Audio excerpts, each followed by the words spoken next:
O tema do autismo é um dos temas mais desafiadores do campo da saúde mental de criança e adolescência, até pelo aumento nas taxas de identificação de crianças autistas. Até os anos 80, se acreditava que o autismo era um quadro que existia mais ou menos na proporção de 0,04% da população. Nos últimos 20 anos, esses números subiram de uma maneira incrível. Hoje em dia, a maior parte dos números estão em torno de 1% ou até uma proporção um pouco maior. A gente não sabe explicar exatamente o que vem acontecendo. A pergunta que se faz é, será que de fato está aumentando mesmo o número de casos novos de autismo? Ou a gente está chamando de autismo hoje coisas que antes nós chamávamos, né, de outra maneira. Então parece que isso explica em parte essa aparente epidemia de autismo. O autismo é um quadro que hoje está mais evidente, né? As pessoas conhecem mais.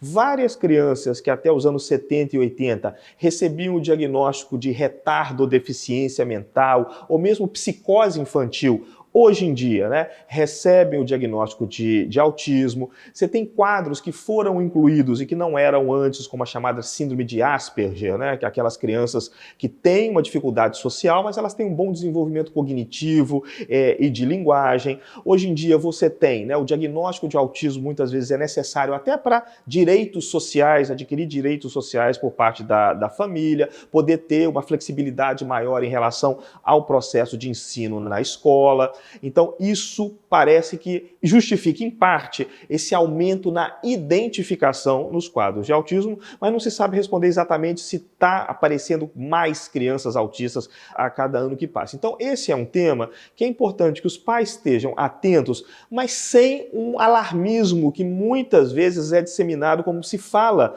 desse tema. A maior parte das crianças que apresenta algum atraso leve no desenvolvimento, né, principalmente no desenvolvimento da fala e da linguagem, não vai desenvolver um quadro autista, um acompanhamento com o próprio pediatra da criança já é o suficiente. Mas se à medida que o tempo passa, à medida que a criança vai caminhando aí para o seu segundo aniversário, principalmente o seu terceiro aniversário, se de fato, né, começa a aparecer essa dificuldade com a linguagem oral continua, né? Se a criança ainda não desenvolveu uma fala minimamente eloquente, adequada para a sua idade, se a interação social da criança também está limitada, pode ser um tipo de situação que mereça uma discussão mais aprofundada com o pediatra e a partir do pediatra talvez com os outros profissionais. Mas é bom sempre ressaltar isso. Boa parte, a maior parte de pequenas variações no comportamento, no desenvolvimento da criança pequena, são variações da normalidade. Só uma pequena faixa é que de fato tem um risco maior de evolução para um quadro dos chamados transtornos do espectro do autismo, que é o nome que se dá hoje.